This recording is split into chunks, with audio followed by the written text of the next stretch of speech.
talked about the bump stock issue that Senator Feinstein, I know, cares passionately about. And I'm going to write that out, But let's because get we can started. do that with an executive order. I'm going to write the bump stock, essentially write it out.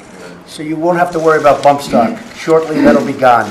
There is no other issue out there in the American public today like background checks. 97% of Americans want universal background checks. In states that have universal background checks, there are 35% less gun murders than in states that don't have them, and yet we can't get it done. There's nothing else like that, where it works, people want it, and we can't do it. But you have a different president now. Well, listen, I mean, you went through a lot of presidents and you didn't get it done. You have a different president, and I think maybe you have a different attitude too. I think people want to get it done. Well, listen, Go ahead. in the end, Mr. President, the reason that nothing has gotten done here is because the gun lobby has had a veto power over any legislation that comes before Congress. I wish that wasn't the case, but that is.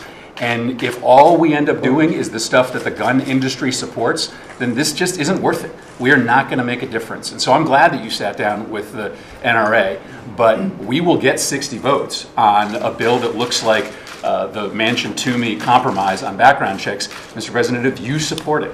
The best way to prevent these is to stop it before it even starts. That doesn't mean we shouldn't harden schools. That doesn't mean we shouldn't have a debate on some other issues. But the best thing that could happen is know who these people are and get on them and get them the services they need and deny them the right to buy any gun. Somebody can buy a handgun at 21. Now, this is not a popular thing to say in terms of the NRA, but I'm saying it anyway. I'm going to just have to say it. But you can't buy, I mean, think of it. You can buy a handgun. You can't buy one. You have to wait till you're 21. But you can buy the kind of weapon used in the school shooting at 18. I think it's something you have to think about. Would you sign that? So I'll tell you what, I'm going to give it a lot of consideration, and I'm the one bringing it up, and a lot of people don't even want to bring it up because they're afraid to bring it up. But I would give very serious thought to it. I can say that the NRA is opposed to it, and I'm a fan of the NRA. I mean, there's no bigger fan. I'm a big fan of the NRA. They want to do right. These are great people. These are great patriots. They love our country. But that doesn't mean we have to agree on everything. It doesn't make sense that I have to wait till I'm 21 to get a handgun, but I can get this weapon at 18. I don't know. So I was just curious as to what you did in your bill.